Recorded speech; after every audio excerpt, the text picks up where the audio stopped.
Halo minasang, assalamualaikum warahmatullahi wabarakatuh. Ohayou gozaimasu. Nah, di video kali ini aku mau spill beberapa jenis pekerjaan yang ada di Jepang ya teman-teman. Karena ada teman online yang penasaran job apa saja yang tersedia di Jepang gitu. Dan buat kalian yang penasaran, jangan lupa untuk simak video aku sampai akhir.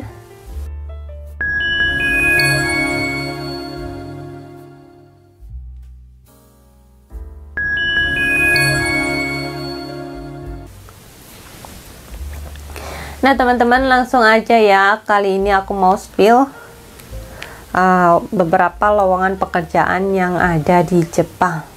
Di sini itu lumayan banyak ya teman-teman untuk lowongan pekerjaan dan jenis-jenisnya gitu ya. Yang pertama aku mau spill yaitu jenis pekerjaan di bidang konstruksi ya. Konstruksi itu pastinya di bangunan ya teman-teman, biasanya itu bangun rumah ataupun bangun gedung gitu ya, ataupun bangun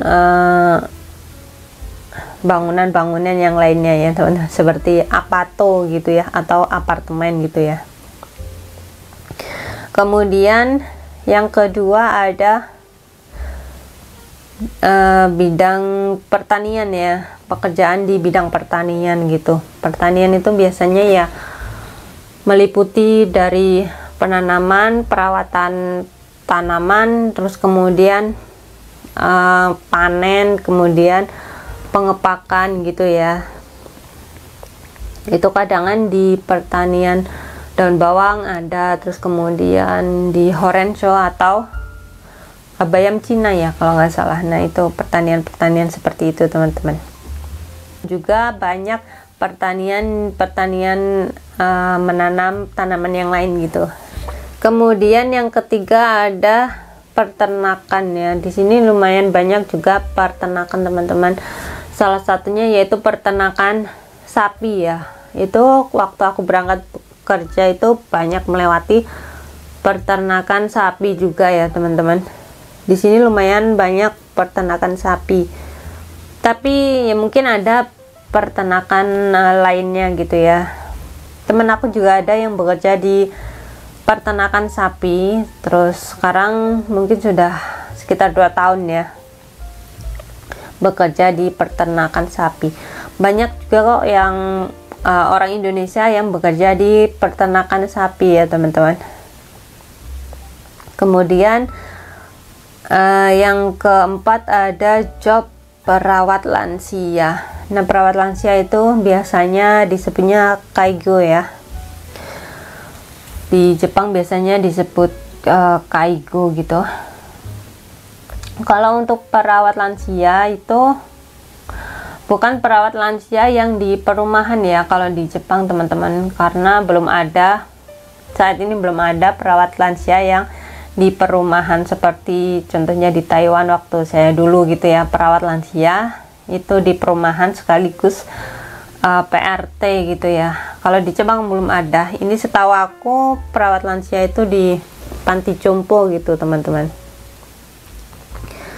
Terus ada juga selanjutnya yang kelima yaitu job cleaning service. Nah job cleaning service juga lumayan banyak ya di Jepang.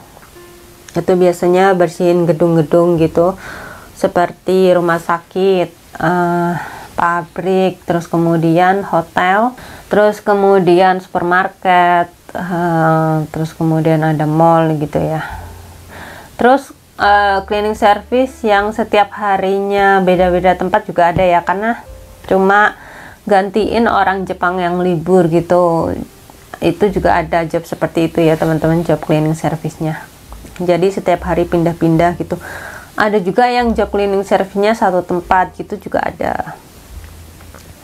Terus kemudian perawatan mobil ya. Kalau perawatan mobil ya pasti tentang mobil ya teman-teman. Aku kurang tahu kalau untuk perawatan mobil itu seperti apa. Ya pastinya mungkin di dunia otomotif gitu ya, seperti bengkel mungkin ya. Kemudian perakitan elektronik. Nah, perakitan elektronik mungkin seperti di pabrik gitu ya, ngerakit gitu ya. Terus kemudian ada juga penjaga minimarket. Setahu aku ya, penjaga minimarket seperti kerja di Sevel gitu ya teman-teman. Teman aku juga ada yang bekerja di Sevel gitu ya, tapi sekarang sudah pulang karena sudah finish kontrak gitu. Terus kemudian ada job pengolahan makanan. Pengolahan makanan mungkin bisa jadi di pabrik gitu ya teman-teman.